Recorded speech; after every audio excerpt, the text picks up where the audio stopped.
Now, I also do some things in a typical chiropractic practice, and probably what many of you have heard or would expect to see. You would go in, and a lot of the maneuvers involve a lot of twisting of the neck and that sort of thing. And I can do that, and sometimes I actually do that, okay? But what we're finding really works with those of you who have headaches, and especially we're talking about an area up here, I do upper cervical specific adjustments. We use a mechanism of the table as best we can, because if we can solve your problem just by using very delicate forces on those individual top two bones, we try to do it that way. Sometimes these things are a little tougher and we have to do whatever it takes. But it's really interesting to try to go ahead and correct these alignments of these top two bones and try to get that rectus capitis posterior minor, which hooks into the top bone number 1, try to get that functioning better. Now, I'm enrolled in a 3-year neurology conference or seminar series, which is interesting, and it's in functional neurology. What we're finding is the rectus capitis posterior minor is one of 4 muscles, and these are absolutely, there is no conscious control of these muscles. Do you realize that? You can't relax them into being.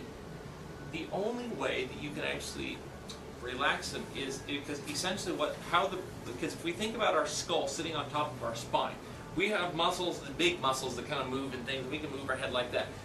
None of those 4 muscles along the suboccipital area are under our conscious control. They are designed to help keep our vision. So what controls them is our brain's perception of visual and sound information, trying to relate your skull so that when you look out at the world around you, you see a flat, your eyes will work and can see and track together. If your skull is half cocked like this, you'll see 2 things. There'll be a double vision, right? So these muscles will go, and they will reorient your skull so it levels out. Now, you see that some of these things can actually cause a subluxation to your own body. Now, you have an innate intelligence within you, right? But so it's really interesting. I have to kind of look at the whole thing when we work on you. We can't say, oh, the rectus capitis posterior minor, we'll do a pull on that, everything's going to be better.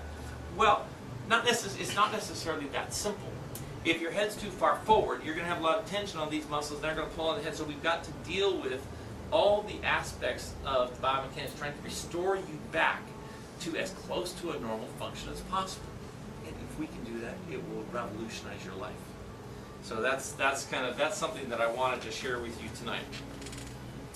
I think I'd like to end with a story. Then what I will do is I will make myself available and answer any questions, because this invariably stirs up a lot of questions. And for those of you who have been through some interesting challenges, you might want to ask me something that's on your heart. So I will stay here as long as you want me to be.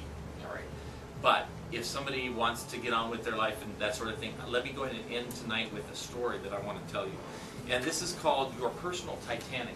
This was written by Ron Hutchcraft. He wrote a book called Called to Greatness, published in 2001 by Moody Press. And this is just an excerpt out of his book. It says, Titanic. After all we have heard and seen about the sinking of that unsinkable ship, there is still something hauntingly magnetic about her story.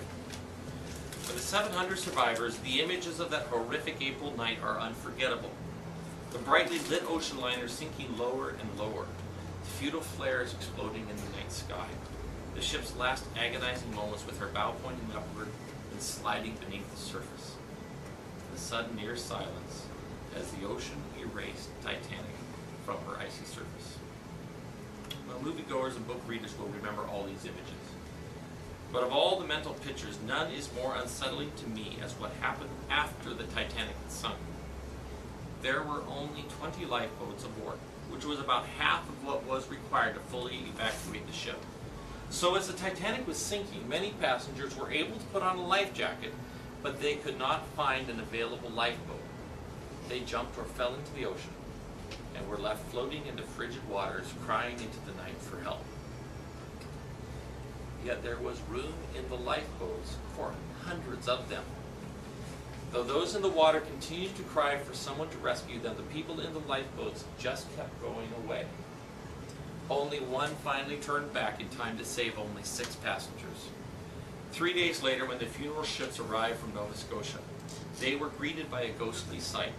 328 life-jacketed men, women, and children floating in the water, frozen to death. Why did they die? Not because the Titanic sank, but because the people who were already saved would not go back to the people who were not. Wow. So tonight, this is your personal Titanic. What have you learned tonight? What have you learned about chiropractic that can change somebody's life? You can't just benefit from it yourself. You must find something in you to tell people about this. This is your personal Titanic. There are people who are dying today because they're taking medications because they think it's going to solve their problems, and they have a reaction to the drugs. They get addicted to drugs, or something happens, or they get in a car wreck because they're in a fog, but they drive to work anyway and they're not alert. All these things are happening in our town. So I need each one of you. There are people calling out, they're floating in the life jackets. You're in a lifeboat. If you've heard about chiropractic, you can see what it has the potential to do.